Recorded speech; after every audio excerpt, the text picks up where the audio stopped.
Every voice matter, everybody know. Every Emirate radio 9.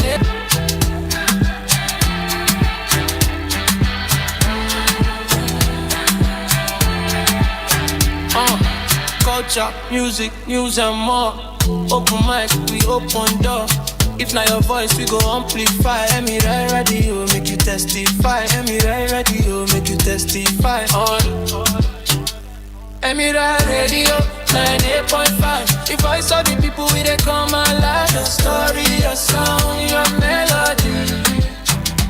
Emirate radio 98.5. The voice of the people we they come alive. Your story, your song, your melody.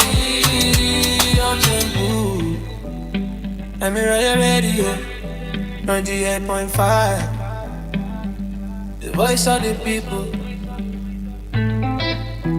Donny on the beat.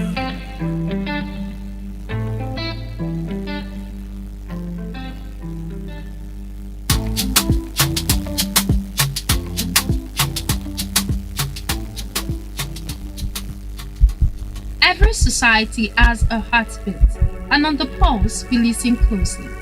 Every Tuesday from 1 p.m. to 1:30 p.m., join us as we take on the issues shaping our communities, the norms we live by, the problems we face, and the societal ills we can no longer ignore. From culture to conversation, from daily challenges to national concerns, we dig deep, ask the questions that matter, and spark the dialogue that leads to real change. Tune into The Pulse, Tuesdays at 1 p.m. only on Emirate Radio 98.5 FM, Nigerian's premium radio experience. The Pulse, feel it, understand it, change it. We're about to make it real.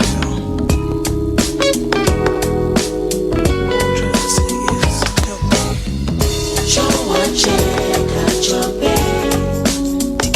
Together. There can be no full love. So check a guitar. Together. Come, let's live together. Show a check at your bed. Kilo de traffic barawa. Oh, masibo mi motalelo. Our strength is in our diversity. Let's live together now. Let's live together. Let's live together. We gotta live together, yeah. Let's live together.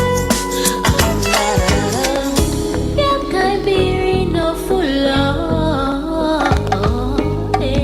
Umu wane no mo korobia anama pomo. Ole emirina ina logu. Our strength is in our diversity, yeah. Let's live together. Let us live as one. Let's live together. Good afternoon and welcome to The Pulse on Emirate Radio 98.5 FM, Ilorin. I am your host, WITHOmotolani Dari. Dan wana muzama tare muzama daya mujina kasau yayi karfi rike hannuna muzama tare. Today on the program, we are focusing on a major public health issue that continues to affect millions of Nigerians: malaria and the critical role immunization plays in protecting individuals, especially children, from preventable disease. Malaria remains one of the leading causes of illness and death in many parts of Africa, including Nigeria. At the same time, immunization continues to be one of the most effective tools in preventing life-threatening diseases and safeguarding public health. However, despite the availability of preventive measures and vaccines, many people still lack access to accurate information, and misconceptions sometimes prevent families from taking advantage of life-saving health services. To help us understand these issues better, we are joined today by Barrister Antonia Oshinue, the CEO of Theo's Caregivers Initiative. O will provide insight on malaria prevention and the importance of immunization. Thank you for joining us on the post today, ma'am. Good afternoon. Thank you for having me. Good afternoon and welcome today. Thank you. Thank you for always yielding to our calls every now and then. Thank you, ma. Alright, so diving into the questions for today, let's begin. Can we quickly or briefly talk about malaria and what it is and how it is transmitted? Thank you once again. Yes, like we all know, malaria is a serious and sometimes a life-threatening disease that is caused by a parasite that we call Plasmodium. And simple, it is being transmitted through the female Anopheles mosquito. Okay. The bite of a female Anopheles mosquito. So that's just the simple thing about malaria. Okay, so ma, what do you think, or why does malaria remain a major public health concern, particularly in Nigeria? Yes, one, because of our environment, Okay. our social and our health system in the country. The parasite lives in a warmy area, a moist environment, and we all know because of the Nigerian environment, the rain. In Nigeria, we have drainage, we have a lot of unkept environment, and this parasite, this mosquito, lives comfortably in such. So as long as our environment is not 100% healthy, the tendency that we'll keep having malaria. Okay, is there. so it means that the one of the major causes of malaria is the environment in which we live in. And what are the symptoms of this malaria? The general symptoms. The general symptoms: body chilling, headache, fever, cold. That's the general symptoms. So I think for everyone, the malaria symptoms differs depending on the body or depending on the genotype or something like that. Yeah, but even the difference is not, is still within the same category. For instance, I said fever, chill, body chill. One of the reasons I get to know I have malaria is when I start having pains. Yeah, some people it's a headache. I think mine is teary eyes. I tear up. Some people, at times when I wake up in the middle of the night, I'm fine all through the day, but I wake up in the middle of the night and I just feel this cold. Maybe in just like 5 to 10 minutes, then I'm fine again. Then by the time I wake up in the morning, I have to go and get tested because I know there's something. For me to just feel that 5 to 10 minutes cold in the middle of the night, I feel there's something. So it differs, but it's still within the same fever, body pain, headache, chill, cold, and like that. Okay, based on vulnerability, who are the most vulnerable groups when it comes to malaria infection? Children under 5, Okay. because of their immune system. Okay. Pregnant women because of their immune system, and people that have low immunity generally. For instance, those that are managing probably kind of disease or ailment that their immune system is low because of the drugs they are on. So once the immune system is low, Definitely they will get malaria. yes, they are prone to having malaria. Okay, I think I like that choice of words. They are They are prone prone to to having malaria. malaria. Now, how important is the use of insecticide treated mosquito nets and environmental sanitation in controlling malaria? Yes, like I said earlier, I said one of the reasons malaria is at high risk in Nigeria is because of our environment. So where we have a neat environment, we don't have drainage, we don't have dampy waters, the tendency that the malaria will be reduced drastically is there.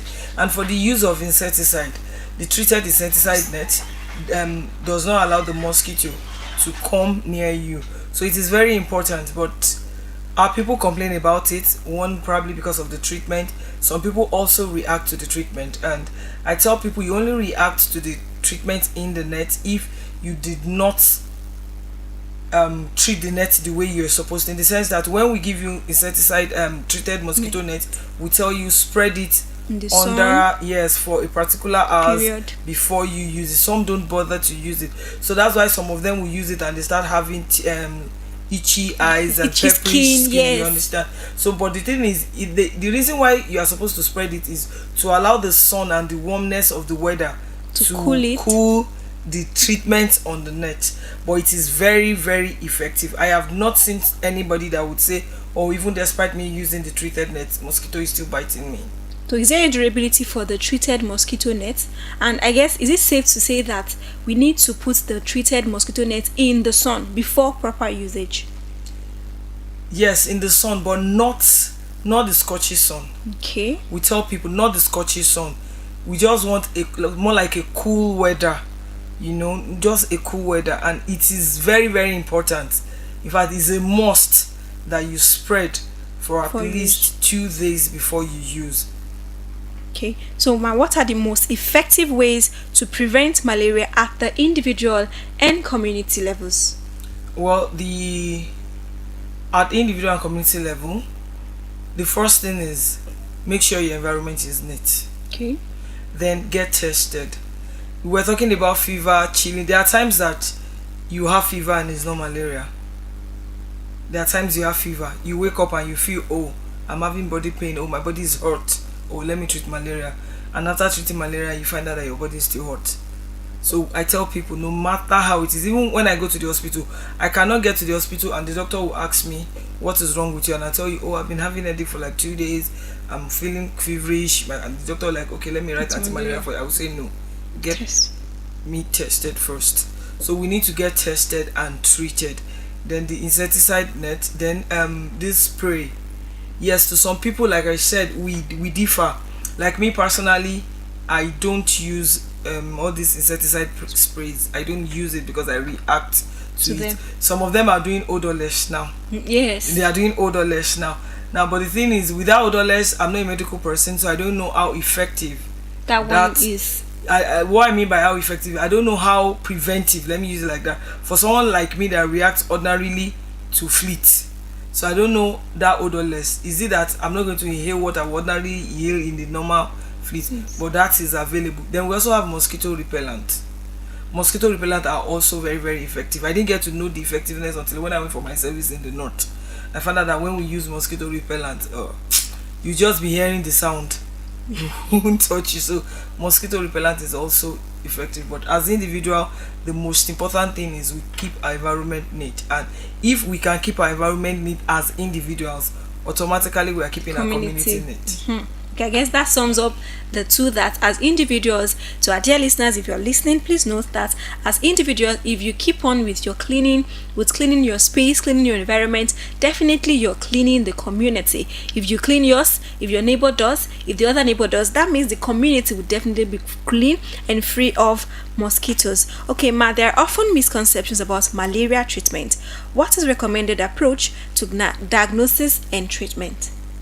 Get tested and let the doctor give you the right treatment. It is the doctor that sees the result of the test. I know there was a time they will tell you, oh, the level at which malaria is in your body, this, you understand? The malaria plus. Yes, plus. It's only the medical personnel that can understand that. But if you are not tested, you won't even know if your malaria is malaria plus or is minus. I don't know if there's minus. So the best approach is get to the hospital, lay your complaint and request to be tested, either by the microscopy test or the RDT. RDT is rapid test. Once you get tested, the doctor will know what he actually finds in the test and will know how to treat you. Some people will tell you, oh, I don't do well with the particular drugs. You can only get that done if you go to the right hospital and you're tested right. Okay, all right, we'll go on a quick break, and when we're back, we'll dive into immunization, which is the second part of today's edition of The Pulse. Don't forget to stay with us.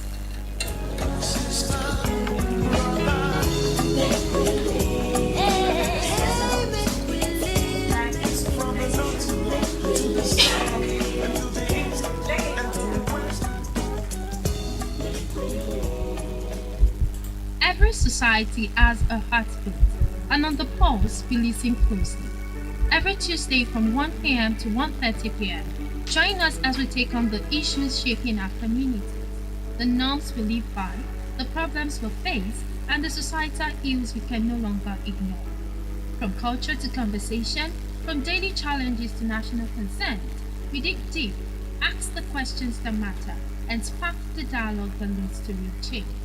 Tune into The Pulse, Tuesdays at 1 p.m. only on Emirate Radio 98.5 FM, Nigerian's premium radio experience.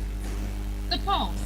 Feel it, understand it, Okay. Every society In a has a time when heartbeat. headlines move fast and opinions move even faster, clarity matters. Welcome to Standpoint with Bukola Omoshewo, the program where we go beyond the surface to examine the issues shaping our world and our nation. From governance and policy to controversial political debates, we ask the hard questions, challenge competing narratives, and provide a platform for informed, balanced discussion. No sensationalism, no bias, just thoughtful analysis and meaningful conversation.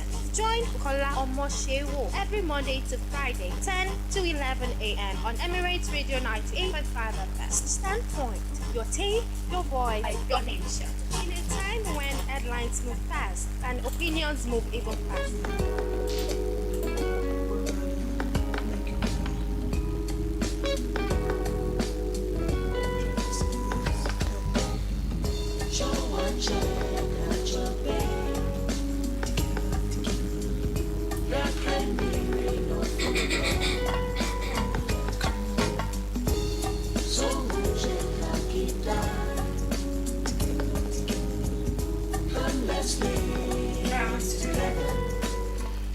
Alright, you're welcome back, and yes, you're still tuned into Emirate Radio 98.5 FM, and you're onto the program The Pulse on Emirate Radio 98.5 FM. So far, we've talked about malaria, and we understand that keeping our environment makes our community clean and mosquito free. Using our net, using our mosquito repellent, and our fleet keeps us safe from mosquito. But the best thing to do is to keep our environment safe. You keeping your environment safe, you keeping your environment keeps the community together. We keep the community safe. And then people prone to malaria are supposed to be the under 5 children, like the under 5, because of their immune system, the pregnant women because of their immune system, and everyone out there who do not keep their environments safe. Still here with us is our wonderful guest, Barrister Antonia Oshiniwe, the CEO of Theos Caregivers Initiative. Right about now, we're diving into immunization, which is the second part of today's edition of The Pulse on Emirate Radio 98.5. Alright, ma'am, could you please explain what immunization is and why it is important? Thank you very much. Immunization is the process of protecting a person from infectious disease by using vaccine to train the body immune system to recognize and fight specific germs. Okay. So that's just immunization. Okay, thank you. That's just the basic definition of what immunization is. It is, ma, can you, so I can grab it again? I said it is the process of protecting a person Okay. from infectious disease by using vaccines Okay. to train the body immune system to recognize and fight specific germs. Okay, thank you. I hope our listeners got that. It is a vaccine we use to keep our immune system. So that's the summary of what immunization is. Okay, moving on. What are the key vaccines currently included in Nigerians' routine immunization schedule? Well, polio. Okay. I think presently polio vaccination is Because even going on. of the it. Yes. Now tuberculosis. Okay. There's also vaccine for tuberculosis. Hepatitis. We have malaria now. We have typhoid. There's a vaccine for typhoid too. Yeah, not common, but I think I had that too. Cervical cancer or something. Yes, I think it's as age yes, limit age on limit. it. So, but basically the main one, then childbirth, there's one BCG. There's this routine immunization that children take from childbirth, I think, till they get to 18 months or thereabout. It varies. Okay, depending on Yes. the reason for. Okay, now how does immunization help in preventing life-threatening diseases in children and adults? Okay, like I said immunization. Now there's something about when you receive the vaccine is actually a small part of the disease. Okay. So causing organism. So you introduce it to the body. Now this does not mean, like for the polio, for instance, you are injecting a small part of polio into the system. Now it is not to give the disease, but to train the body To build to resistance. fight and build resistance. So if you are giving children immunization, you are building their system. Now as a child, automatically the immune system is low. The immune system does not have what it takes to fight certain things. So you are giving the child that immunization at that stage, so that the immune system, as the child is growing, it builds together. I know there's measles also, Yes. who build together to fight it. So that's why it is very, very important at different stages. Okay, so Ma, there have been concerns and myths surrounding vaccines. How how safe are vaccines, and how can misinformation be addressed? People say, okay, this vaccine should not be taken. It cripples one. It does this. So what can we do to stop misinformation among people? Okay, number one, I want to say vaccines are extremely safe and they are rigorously tested before they are approved for use.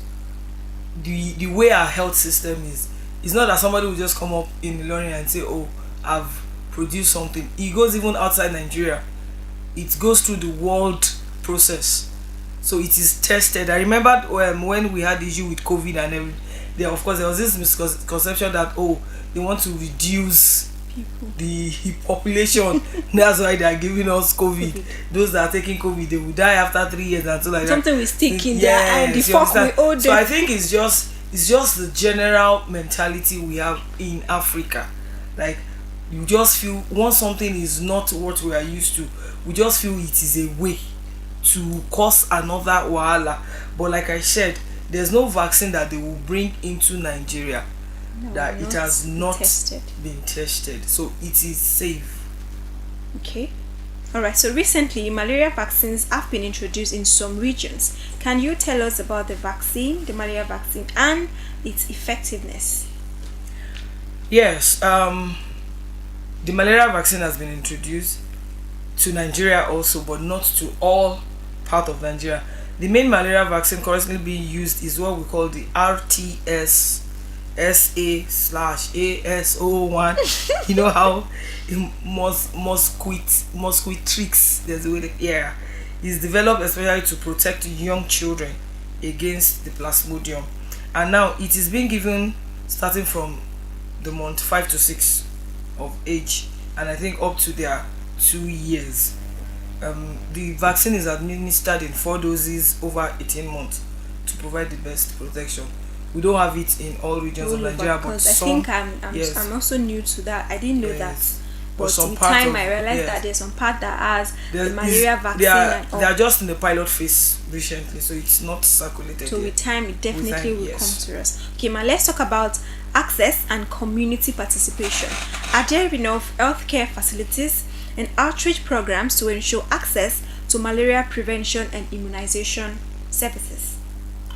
Well, reasonably, I would say yes. Okay. Like I said earlier, I said there's immunization going on, and for polio, for instance, I am very certain about polio because I'm also a Rotarian, and Rotary is one of the leading organizations supporting polio. In a year, we have polio vaccination more than, like, I'm talking about 5 to 6 times in a year.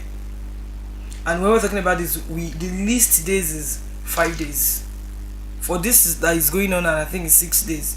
So by the time we have this, and the essence of it is just to make sure we capture all the children. Something happened, an activity happened like a month ago in Kwara State. I'm sure it's going to be all over the Nigeria, but of course I'm in Kwara, so I'm familiar with Kwara. We called it IE microplanning enumeration, where people were pushed out to the field in all the 16 local governments to make sure every child is captured in Kwara State. We have category of under 5, we have category of 14, we have category of girls, we have category of pregnant women. This was done so as to encourage, so as to have data of all forms. So if the vaccine of those 14-year-old girls, the cancer-related vaccine, the HPV or something, if that's what they want to give, we already have data. If it's malaria, we have the data. If it's polio, we have the data. That was done like a month ago, and just barely a month after it was done, polio vaccination came on board. And even with the polio vaccination, one of the instructions is, even when you get to a settlement, that we found out that the children are not enumerated, because since we are not static, there's possibility that when they probably go to a particular settlement, they saw 20 children, by especially this holiday period. Yes. By the time they get there tomorrow, somebody has come in for holiday, they will capture that child too. So with that, honestly, I feel the government is doing well in that aspect, trying to make sure that everybody benefits, and NGOs are also doing their bit. You see NGOs coming from different, like this activity I'm talking about is being supervised by NGOs in all the 16 local governments. It's being supervised by different NGOs in all the 16 local governments. So with all these, I think we are doing well enough to make sure this is done. The only problem we have is the issue of non-compliance. And when I say non-compliance, it goes back to the community. Like we said earlier, one of the reports I got in this ongoing activity, they got to a particular place and the woman said, oh, let me reach out to my pastor and ask my pastor first. Okay. Well, that's the African thing. Some of us believe our pastor is our mini God. Some of us believe our imam is our mini God, you know. Some will tell you, oh, my husband is not around, I cannot allow you to touch my child without my husband. So those are the little challenges we have. And because in those days these vaccines are not available in those days, and they are doing fine. So you can imagine getting to a house where you have this 85-year-old man and tell the man that, Baba, let me give your 5-year-old great grandchild immunization so that I will not have polio. Baba will tell you, nobody gave me this thing that you people are giving, and I did not have polio. You understand? And I'm like, so we have issue of non-compliance, although with this activity going on, it has reduced. So I know with time, everybody will have that understanding and will do well. Okay, speaking on polio again, I think you said something like it's been given about 5 to 6 times a year. Yes, that's the campaign. The campaign runs the moment there's an alert. Let me put it that way. You know, there was a time recently Nigeria was declared polio free, but then we still have little, not the wild polio virus, but we still have little things. Instances. If they notice something in Kano, the government will push out campaign in the next, and it's going to cover all the states. So it You means understand? that polio is not just for its period. Yes, they do it happens at random. At random. Okay. All right. So before we go, how can communities better support malaria prevention and vaccination effort? Yes, I think the first thing is, well, I'll say the work more on we NGOs and the government. Let the community even have understanding. I tell people, all these community people that we talk about, they want the good of their community. So the only thing we need them to do is let them understand that thing. If a community understand me giving you polio vaccine is to make your children safe, they will accept it. So it is our responsibility first. We make them understand the advantages in it. When they understand, they will support. And the only support they can give is when this campaign is going on, let them bring out their words so that they will be vaccinated. Okay, thank you, ma. As we round up today's edition of The Pulse, it is clear that malaria prevention and immunization are critical components of protecting public health. Preventive measures such as sleeping under insecticide-treated nets, maintaining clean environments, speaking or seeking proper medical diagnosis and treatment, and ensuring children receive routine vaccinations can significantly reduce the burden of disease in our communities. Before we conclude, one final question for our guest, Ma, what key message would you like to share to our listeners regarding malaria prevention and importance of immunization? Let us all keep our environment clean, and when we notice anything, either fever, headache, let us take the child or whoever it is, maybe a pregnant woman, whoever it is, to the hospital to get tested. And once we are tested and anything is found out, let us get treated. Enough of taking dongoyaro and the likes. And for immunization, whenever these people come, they are government representative. So whenever they come out to immunize, let us bring our children and ward out for immunization. Okay, thank you very much, Barrister Anthony Oshiniwe, the CEO of Theo's Caregivers Initiative. Thank you for coming. Thank you for sharing for a vulnerable insight with us today. And to our listeners, remember that prevention, awareness, and timely health care can save lives.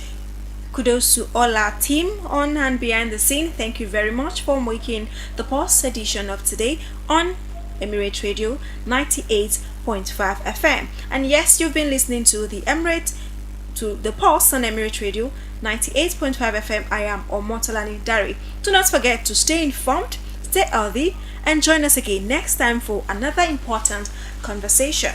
Good afternoon. Let's live together. Every society has a heartbeat, and on the pulse, we listen closely. Every Tuesday from 1 p.m. to 1:30 p.m., join us as we take on the issues shaping our communities, the norms we live by, the problems we face,